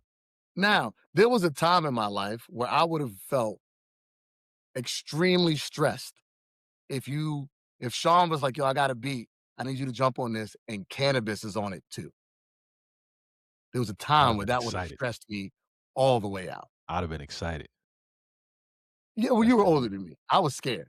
Yeah. Let's go. I got over that. Let's go. I got over that. But there was a time. Yeah. So, I mean, in the process of doing this, I don't feel like we changed Shaw's mind about this. He still seems pretty resolute about it. I would say, look, I was more exalting Canibus for the overall versus this verse. This was just like one of the first punctures that broke through the stratosphere that we were like, okay, we should be paying attention to this guy. Mhm, mhm. This is not in my top 50 verses. You know what I mean? But The Cool but freestyle is way better than this. The over the Capadonna beat. yeah, yeah, the That clue, rhyme is the Funk Master crazy. Flex. Yeah, We can make this a segment, whatever y'all wanna do. We can we can make this a show. we just Yeah, the continue to Funk Flex. revisit only Cannabis verses. Nah, we could do something else. But I do have we started a Patreon, so we're listening to whole albums, kind of like how y'all do the Making Matic cutting albums. We just been listening to albums, so we just did Conway, Wale. I did the And you know Nas Conway, myself. he's rapping crazy. Oh, he's rapping. He's rapping, rapping. He's rapping crazy. But I do want to go backwards. So if y'all want to do something where we listen to Cannabis, listen to an old album, you know, Nah, I don't want to do that. I'm just saying Um, it's a moment. You know, we get a drink, Patreon, you know what I'm saying? If I'd you be really down. I I don't mean, messing with think it, we could honestly, get it. I'd rather do it with an album that like none of us have heard. Like I want to reach into that Mm, grab bag and like let's pull out. I think there's one that has like DJ Premier and Jake One production on it, and like I'd be like, yeah. okay, I would check that out. I think it was like I don't remember the name of it. It had the word C in it, I think, no, but I listen, don't. listen, guys, Let's do it. Let's do listen. it. Doesn't help. No. Listen. There's no albums. There's none. The only thing we can listen to is a smorgasbord of freestyles. But is it content though? Because it you know, that's one No, I'm thing. just no, it's not. This is what I'm saying. This It's is not. not a thing. It's not Now gonna be we good. could do this. It's not with him because that's not a thing. There's no albums. There's no albums You of any. sure? I'm gonna I listen heard to I'm gonna listen to the album one with an open mind. I'm gonna do it. which album The first one, what's it called? Cannabis? Can I bus? Can Can I I Bust? Bust? No. Have you never Damn, listened to I got Can the I answer. Bust?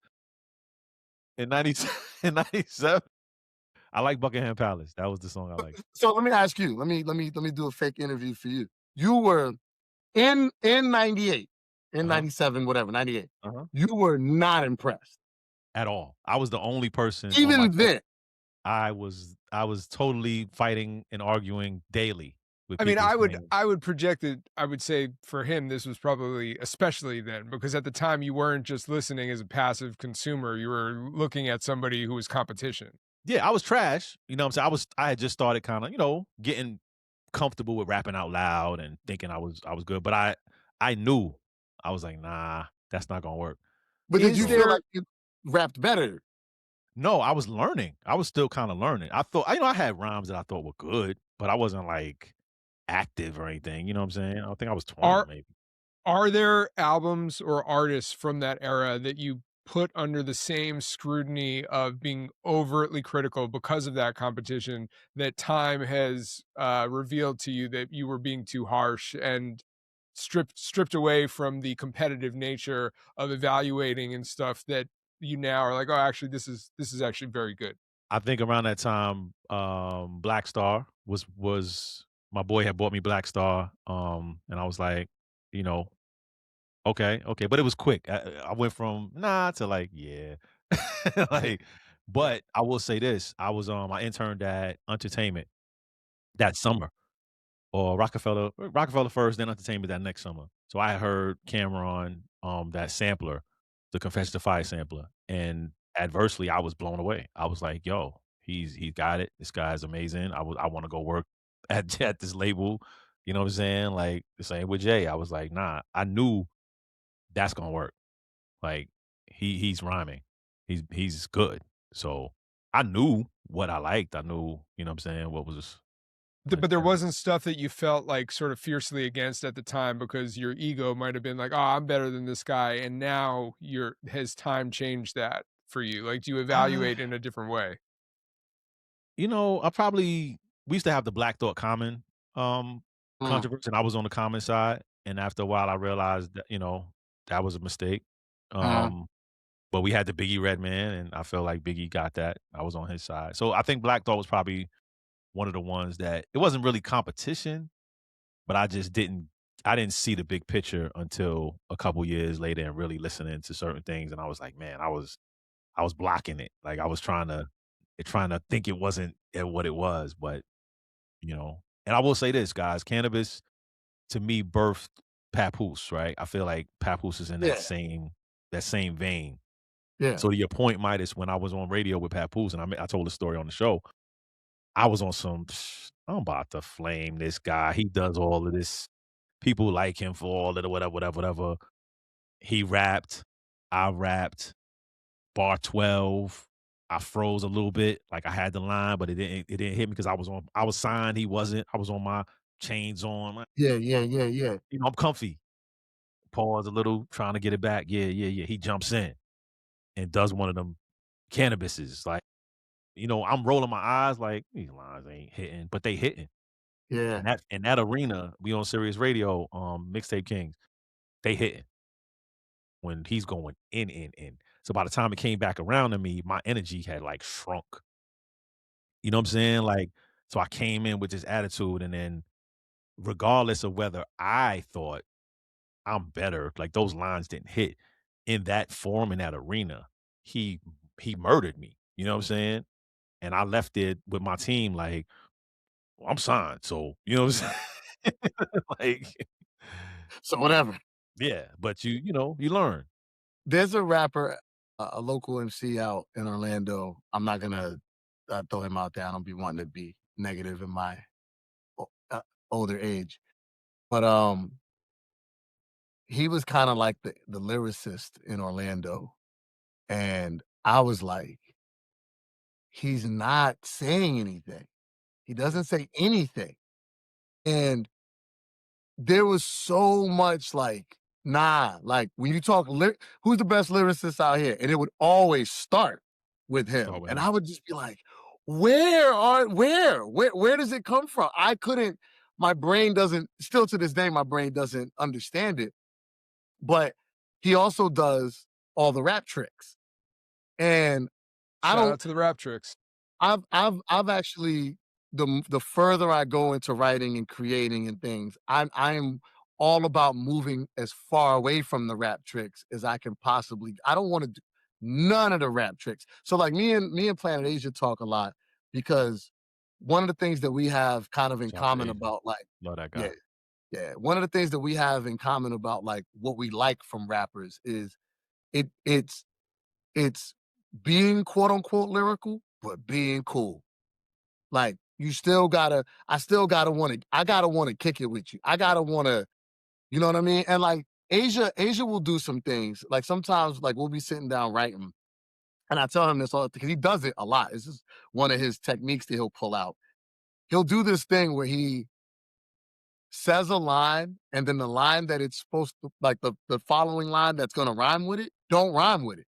But he Yeah, says it like it rhymes with it, but it yeah, don't rhyme with it at all. He Mm, doesn't even yeah. try to like how some cats bend the rhyme so it can rhyme. yeah. He don't even try to bend it. It He don't just rhyme. reads the rhyme scheme. Yeah, But he say it like it rhymes. And I'd yeah, be looking at him like, and I used to think I told him, I was like, yo, when I would first hear you do that, I would be like, yeah, that's not it. right. But then I think from my as my ears mature, I'm going, yeah, you're breaking out of the box. You know what I mean? You're breaking out of the box of like, well, this is how you got to do it. And he said to me, yeah, because I ain't on no nerd shit. He's like, yo, I'm fucking Planet Asia, nigga. You know what I'm saying? I'm Yeah, like, yeah. yeah, That's you that's the right. Prodigy style right there. It's like Right. Yeah, it's not Yeah, geeky. yeah. It's not geeky rap. This is like the coolest street dude just on the corner spitting, and it resonates with you or it doesn't. yeah. And I'll be honest, And good. he's doing all the lyrical stuff like Yeah, as well. as You know what well. I'm saying? Yeah, So yeah, it's yeah. not even because like Prodigy, you could say that he wasn't doing the lyrical stuff No, while doing that. there's no He's just doing polysyllabic the rhyme lyrical stuff. schemes. Yeah, And you know that he's doing this on purpose. Well, yeah, when you know how to execute and abide by the rules, then it makes it more of a stunt when you intentionally break them, not because you yeah, can't do it, because you're choosing to do it. So Yeah. yeah.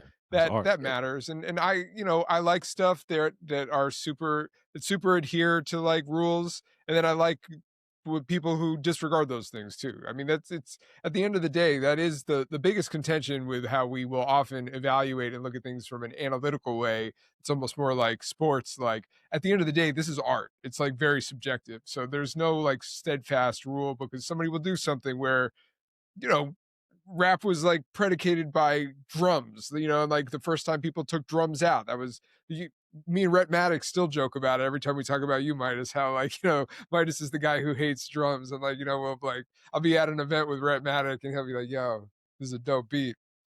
MidaZ wouldn't like it. But you know, there's no rules. This patient called me and he was like, yo, I just got a batch of beats. They don't have no drums. He's like, what do you do to this stuff? He's like, I don't even understand this concept. And I'm like, you know what I'm saying? Like, I don't know. But I also came from rapping. I didn't have no beats. Yeah, me too. You know what I'm saying? Like, I wasn't beholden because I didn't have no beats. I didn't even know no producers. Yeah, You know what I'm saying? Like, I was rapping to my brain when I still maintain, and I don't know if I've ever said this on a podcast before, but I've said it to you many times in life. Shah, let me know if you feel this. MidaZ should release an a cappella album called MidaZ the BEAST. Wow. And that would be an ultimate. I mean, come on. MidaZ the BEAST, MidaZ the BEAST. MidaZ the BEAST, MidaZ the BEAST. Come on, bro. Come on. It's a whole a cappella album. This sounds crazy. Spoken word. Maybe not a cappella. Maybe we could really lean into like songs that don't even have soft drums in them or something. But yeah, or you could do a contest, put a beat on here. You know what I'm saying? Yeah. Well, because as MCs, like Shy, you can kick acapellas. It's funny how sometimes producers, like I'll rhyme over a loop that doesn't have drums, and a producer will be like, "Yeah, I was gonna put a beat behind it, but I can't catch with like where to put you because you." And I'm sitting here going, "But I rap on beat. Like I do rap on. I always rap on beat. Like you could put a beat. I rap on beat. You know what I'm saying? Lazy Like, producers, I say. You got to find it. If you rhyme to a click, it's possible. But anyway, we digress. Hop in the comments. Let us know if this felt additive to your life, or if you popped a vein at any point listening to this. Where does the Beast from the East verse sit with you? We want to know about it. We've talked about it exhaustively. I love that we're living in an era of the internet and culture where we can spend an inordinate amount of time talking about the most microscopic things. And quite honestly, I feel like we could talk for another hour about this. Yeah, but you know, I want to make sure we'll save some of that. Well, it's because we love this. We love this. Like we love rhyming. We love lyricism. We love it. So it's like I love putting these types of things under microscopes. I think honestly, just one other note to that before we sign off. Like, you know, I was doing a Twitch a while back before we started doing our podcast. And one of the things that I thought was really important about doing the Twitch, or honestly, what you do, Shah, with No Bars Off, is that a lot of people that listen to it's like you listen. A lot of people that listen to rap don't understand it from a guy who raps at a high levels perspective. You know, so like you talking about a verse means something because you rap at a high level. You see the matrix in words on a paper. You know what I'm saying? Like, so I love talking about rhyming because I feel like a lot of Fairweather fans, I would say, they hear it and they hear different things than what I hear when I hear the rap. And you hear different things than a lot of people hear when a rap goes off because, bro, it's like wrestlers. If you're a wrestler, you understand wrestling at a different level than me who just watches it. Right. You know? So I think our perspectives on these things are important for people because I don't think they see these raps this way. And that's where the comments go crazy because they don't hear it with Shah's ears. Right. Yeah. I'm sorry if I offended anyone. I hope I didn't come off disrespectful. I tried to make it even. Some of these lines definitely triggered me, but others were just what they were. You know, but that thing you said about being cool, I think that's the overarching theme when I think about this guy. He was not at the cool table in high school, and that was I felt that. Sorry. That's why the longevity was so short because at some point you got to be cool, and it's a little bit. Which is crazy though, because if you look at that famous clip of him literally at the table with Pun and Nori and all of the '98 class, like he didn't stick out in a way. They seemed to like really like him, you know. He was being embraced because I think they all recognized it. And even when he insisted that he go last, nobody was really contesting that. Because I think they all thought they all thought he was the guy. Like They thought he was we a can't problem, have for we real. can't have revisionist history. They all thought he was the guy. So did y'all feel the corniness though when he asked to go last? And did y'all feel, you didn't feel it? Yeah, I of mean, course. it's arrogant Okay. and it's sort of Yeah. it's too much. It's extra, but nobody contested it, you know. So Yeah, I guess they let it happen. They weren't gonna contest it because he was the guy. you know Yeah, what they and the probably LL verse thought? was good Yeah, they at the probably time. thought, let's let him rhyme, and then once he does, we can peep its deepest secrets like psychic readers. And that way, yeah, fine, let him go last. We'll all be able to analyze it. He went on, man. All He right, did. Thank you, tons of guys. fun. Yeah, we'll do this again real soon, but thank you for joining us, Shah, and Man, thank you we'll for be having me. back. We'll do Yeah, this more. appreciate you.